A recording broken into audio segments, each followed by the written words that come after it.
தமிழக அரசியல் வட்டாரத்தில் பெரும் புயலை கிளப்பும் வகையில் ஆளும் தமிழக வெற்றிக் கழகத்தின் தவிக சட்டமன்ற உறுப்பினர் ஒருவர் எதிர்க்கட்சியான திமுகவினர் மீது மிக கடுமையான குதிரை பேரம் மற்றும் கொலை மிரட்டல் குற்றச்சாட்டுகளை ஆதாரங்களுடன் முன்வைத்துள்ளார். எளிய பின்னணியில் இருந்து வந்து அடிமட்ட தொண்டனாக உழைத்து தவிக தலைவர் தளபதி விஜய் அவர்களின் வழிகாட்டுதலால் இன்று சட்டமன்ற உறுப்பினராக தேர்வு செய்யப்பட்டுள்ள தனக்கு தொடர்ந்து அரசியல் ரீதியாக கடுமையான முட்டுக்கட்டைகளும் அச்சுறுத்தல்களும் தரப்படுவதாக அவர் வேதனை தெரிவித்துள்ளார்.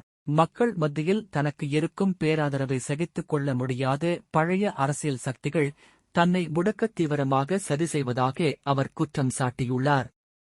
செய்தியாளர்களை சந்தித்து தவிக சட்டமன்ற உறுப்பினர் பேசுகையில், தன்னை தொடர்பு கொண்ட சில முக்கிய இடைத்தரகர்கள் தவிகவிலிருந்து விலகி திமுகவில் இணையுமாறு வற்புறுத்தியதாக தெரிவித்தார். இதற்காக முதலில் 30 ரூபாய் கோடி, பின்னர் 50 ரூபாய் கோடி மற்றும் அதையும் தாண்டி 100 கோடி ரூபாய் வரை தருவதாக பேராசை காட்டியுள்ளனர். இந்த அநியாய பேரத்திற்குத்தான் எவ்விதத்திலும் உடன்பட மறுத்ததால் உடனடியாக அவர்களின் தொனி மிரட்டலாக மாறியுள்ளது. ஒன்று, நாங்கள் தரும் பெரும் பணத்தை பெற்றுக்கொண்டு எங்கள் கட்சிக்கு வந்துவிடு, இல்லை என்றால் உன்னை அரசியல் ரீதியாகவும் தனிப்பட்ட முறையிலும் மொத்தமாகச் சேர்ந்து அழைத்து விடுவோம் என தென்மாவட்ட அரசியல் பாணியில் தமக்கும் தன் குடும்பத்தினருக்கும் நேரடி மிரட்டல்கள் விடுக்கப்பட்டதாக அவர் குறிப்பிட்டுள்ளார். இந்த அரசியல் மிரட்டல்களின் தொடர்ச்சியாக கடந்த 25 நாட்களுக்கு முன்பு தனது உயிருக்கு குறிவைத்து ஒரு திட்டமிட்ட விபத்துச் சதி நடத்தப்பட்டதாக எம்எல்ஏ அதிரடி தகவலை வெளியிட்டுள்ளார். எப்போதுவென்றான் பகுதிக்கு அருகே அவரே காரை ஓட்டிச் சென்றபோது இவருக்கு எதிரே வந்து ஒரு கனரக லாரி திட்டமிட்டபடி இவரது காரின் மீது நேருக்கு நேர் மோத வந்துள்ளது.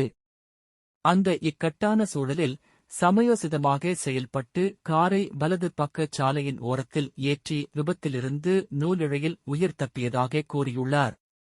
இந்தச் சம்பவத்தில் பலத்த சேதமடைந்த அவரது கார் கடந்த 3 வாரங்களாக பழுதுபார்க்கும் நிறுவனத்தில் முடங்கி கிடந்ததாகவும், இது தற்செயலாக நடந்த விபத்து அல்ல, தன்னை தீர்த்துக்கட்ட நடத்தப்பட்ட சதி என்றும் அவர் வெளிப்படுத்தியுள்ளார். தவறு செய்பவர்களின் முகத்திரையை கிழிக்க தன்னிடம் முழுமையான டிஜிட்டல் மற்றும் ஆடியோ ஆதாரங்கள் உள்ளதாக தவிக எம்எல்ஏ சவால் விடுத்துள்ளார்.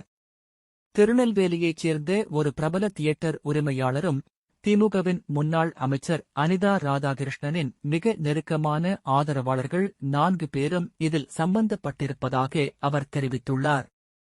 அவர்கள் தன்னுடனும் தனது உதவியாளர்களுடனும் பேசிய அனைத்து தொலைபேசி அழைப்புகளும் கால் ரெக்கார்ட்ஸ் பதிவு செய்யப்பட்டு தன்னிடம் பாதுகாப்பாக உள்ளதாக கூறியுள்ளார். தொகுதி முழுக்க 80% விவசாய மக்கள் உள்ள நிலையில் அங்குள்ள நீர்நிலைகளில் நடக்கும் முறைகேடுகளை தட்டி கேட்பதால்தான் இந்த அச்சுறுத்தல் என்றும், தினசரி 250 பேருக்கு இல்லம் தேடி உணவு வழங்கும் தனது சமூக பணிகள் எதற்கும் அஞ்சாமல் தொடர்ந்து தொய்வின்றி நடக்கும் என்றும் அவர் திட்டவட்டமாக தெரிவித்துள்ளார்.